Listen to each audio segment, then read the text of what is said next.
Hello friends, அஸ்ஸலாமு அலைக்கும். சோம்பேறி சிக்கன் எப்படி செய்யலான்னு பார்க்கலாமா? இப்போ வீட்டில் சிக்கன் செய்யவே ரொம்ப சோம்பேறித்தனமாக இருந்துச்சுன்னா கண்டிப்பாக அதை ட்ரை பண்ணி பாருங்கள். வேறு லெவல் டேஸ்ட்டாக இருக்கும். ஃபஸ்ட்டு 2 வெங்காயம் சேர்த்துக்கிறேன், ஒரு தக்காளி, ஒரு ஸ்பூன் சிக்கன் மசாலா, ஒரு ஸ்பூன் பெப்பர் தூள், ஒரு ஸ்பூன் மஞ்சத்தூள், 1/4 ஸ்பூன் மிளகாய் தூள், அப்புறம் நுணுக்கி வச்சுருக்க பட்டை சேர்த்துருக்கேன். இஞ்சி பூண்டு பேஸ்ட்டு சேர்த்துக்கோங்க, நான் மறந்துட்டேன், நீங்கள் கண்டிப்பாக சேர்த்துக்கோங்க. நெக்ஸ்ட்டு ஆயில் 2 ஸ்பூன் ஊற்றிக்கிறேன்.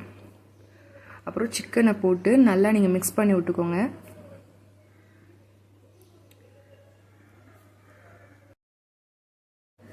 மசாலாவோட நல்லா சேர்ந்துருச்சு. நெக்ஸ்ட் தேவையான அளவு உப்பு போட்டு அதையும் நல்லா மிக்ஸ் பண்ணி விட்டுக்கோங்க. அப்புறம் மல்லி, புதினா, கருவேப்பிலை இதெல்லாம் போட்டு அப்படியே நீங்கள் மூடி வச்சுருங்க. 10 நிமிஷத்துலேயே சூப்பரான கிரேவி ரெடி ஆயிரும். கண்டிப்பாக ட்ரை பண்ணுங்க பாருங்கள். வெரி ஈஸியாக, ரொம்ப ஈஸியான ஒரு ரெசிபி.